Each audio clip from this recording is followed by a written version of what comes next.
Esta foi uma semana de intensa atividade diplomática em várias partes do mundo.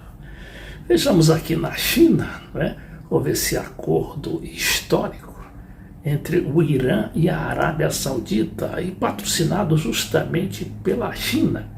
E claro que aquilo causou ciúmes aos Estados Unidos, porque a China está aliada ao Putin da Rússia. Ao mesmo tempo, o chanceler Celso Amorim, que não é chanceler, ele é um super chanceler, mas não leva o nome de chanceler, já que o chanceler é o Mauro Vieira. Então, o Celso Amorim esteve na Venezuela com o presidente Nicolás Maduro, que a imprensa brasileira insiste em chamar de ditador.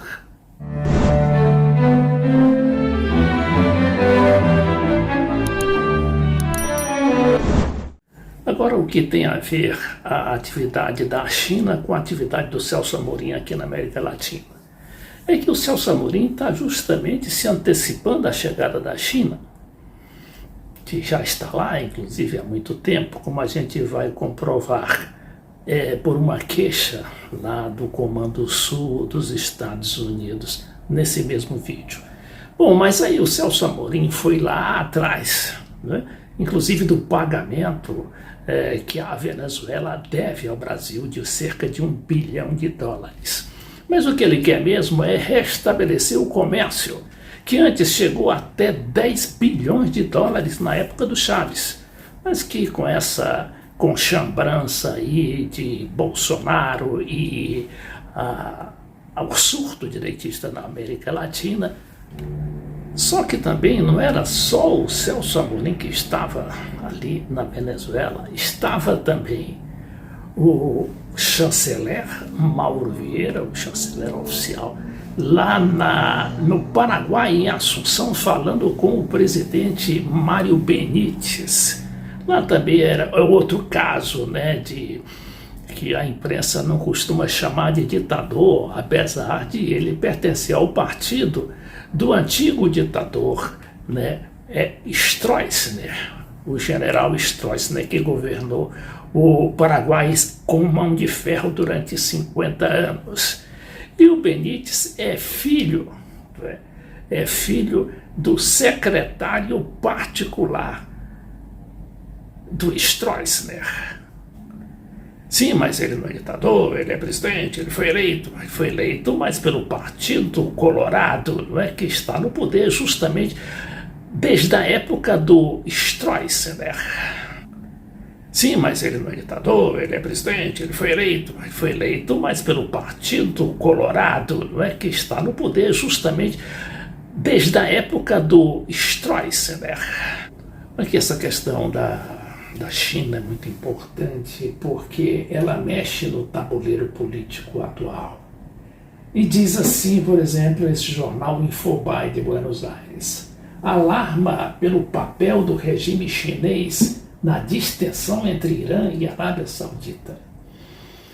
Com a negociação do acordo, Xi Jinping, que é o atual presidente, acaba de ser reeleito por mais 5 anos de mandato, terceira vez já, Xi Jinping amplia sua presença no Oriente Médio.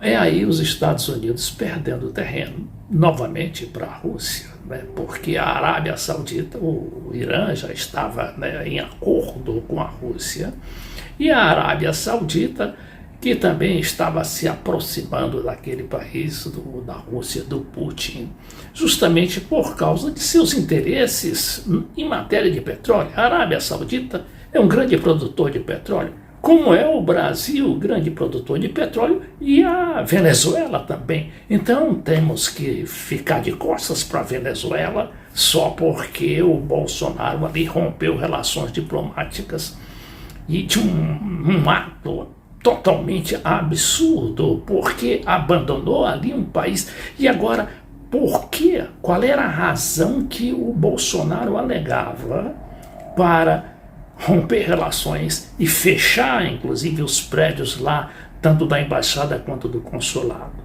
Para quê? Porque ele dizia que o Brasil, ele, no caso, o Bolsonaro, reconhecia não o Maduro, mas o Juan Guaidó, que era um chamado lá presidente interino. Só que ele nunca teve poder, nunca teve nada, mas foi imposto ali uma figura de presidente interino ou presidente encarregado pelos Estados Unidos. Então o Brasil tinha que seguir à risca ali o que mandava os Estados Unidos. Bom, e o cômico da história é que o Juan Guaidó acabou sendo deposto não pelo Maduro, mas pelos seus próprios partidários, que é justamente aquela oposição extremista que apelava inclusive para o terror contra o Maduro. E ali, no final, no apagar das luzes de 2022, o Juan Guaidó foi deposto do cargo e acabaram também com essa coisa de presidente interino. Não tem mais. E agora qual seria, então, o pretexto do Bolsonaro para continuar naquela política de perseguição, de asfixia da Venezuela? Quer dizer, não faz sentido. E chegou o Lula, a primeira coisa que faz é restabelecer relações diplomáticas com a Venezuela.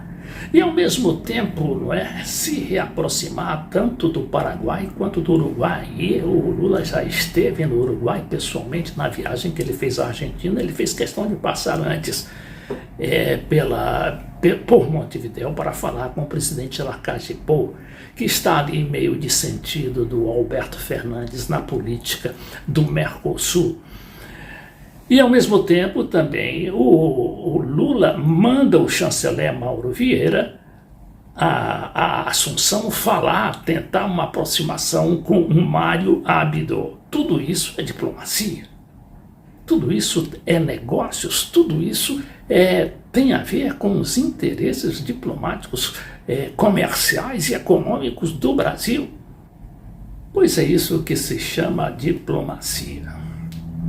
E também a relevância que o país tem, o Brasil agora, inclusive nessa proposta do Lula, vai formalizar essa proposta junto à China, na viagem que ele fará dia 30, de 27 a 30 deste mês, mas antes é possível que ele passe em Xangai para a posse da presidenta do BRICS, a nova presidente do Banco do BRICS, que vai ser a Dilma Rousseff.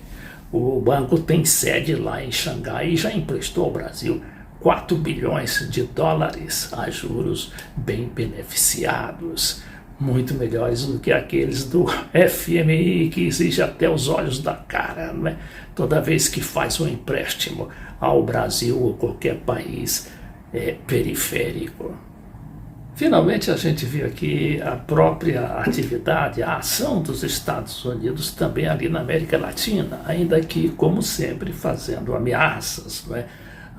Os Estados Unidos ainda não se habituaram com o novo panorama que é de diplomacia, conversa mansa, conversa de agradar e não desagradar, e muito menos de confrontações.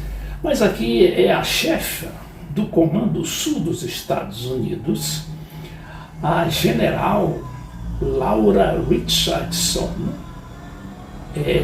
que advertiu sobre a expansão da China na América do Sul, que diz a China ampliou sua capacidade para extrair recursos, estabelecer portos, manipular os governos através de práticas de investimentos predatórios, como comentou a general.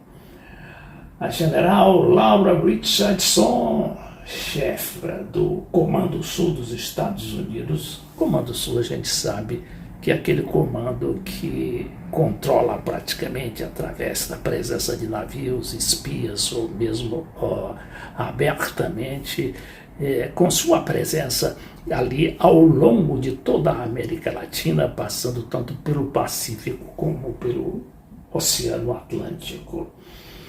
Então ela diz que a China expande sua influência na América do Sul e no Caribe, além de manipular os governos.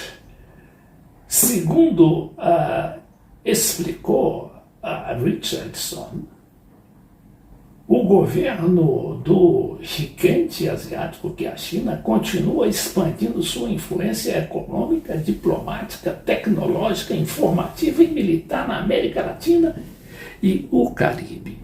Então, o Brasil teria de ficar ali de mãos atadas. O Brasil teria de ficar contido com aquela política predatória, isso sim, de asfixiar os países vizinhos ali, tipo Venezuela.